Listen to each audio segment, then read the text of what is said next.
Salut.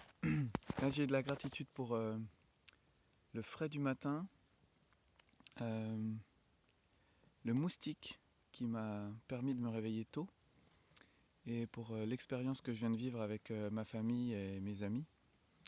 Donc hier en fin d'après-midi, après les 2 premiers jours d'école, on a décidé de proposer à nos enfants et de se proposer à nous-mêmes d'aller dormir en forêt. Donc nous sommes allés dans un endroit qui est un peu aménagé, mais pas trop, quand même en pleine nature.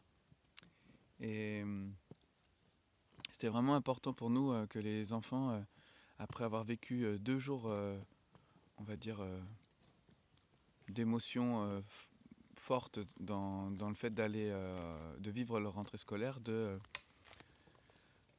leur proposer un temps en nature. Et du coup, ce temps en nature nous a permis déjà d'installer nos tarpes pour dormir dedans, enfin dormir dessous, de grignoter des petites choses qu'on avait préparées en avance et de faire un feu.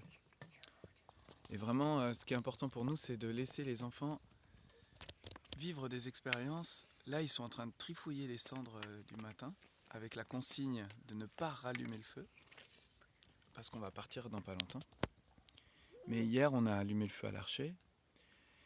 Ils ont été gardiens du feu chacun leur tour avec des consignes très claires. Loin de moi l'idée là de dire à chacun et à chacune d'entre vous qui vont regarder la vidéo qu'on peut laisser faire aux enfants n'importe quoi sans risque. Là, il y a plusieurs risques dans l'endroit où nous sommes. Il y a des risques modérés avec les aoutas, avec les tiques, avec le fait aussi de se perdre, parce que la forêt elle est quand même assez dense. Il y a des rochers, on peut se faire mal. Ils avaient 2 jours d'école dans les pattes donc pour mes enfants pour la première fois, donc ils étaient assez fatigués, donc on a mis un cadre quand même sécurisant, mais notre envie c'est qu'ils vivent des expériences en toute sécurité. C'était important pour moi de partager cette vidéo parce que souvent les gens confondent le mentorat ou ces intentions-là avec le laisser-faire.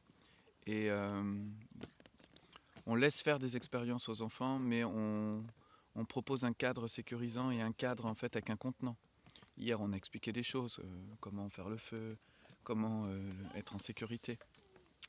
Et c'est pas la liberté totale, c'est la liberté dans un cadre. D'ailleurs, je vous laisserai juste avec cette question. Ce sera une vidéo très courte parce que vous avez vu, j'ai la tête dans le pâté. Puis j'ai envie de manger maintenant. Est-ce qu'on peut vraiment être en liberté s'il n'y a pas de cadre? Allez, je vous laisse avec ça et je vous dis à bientôt.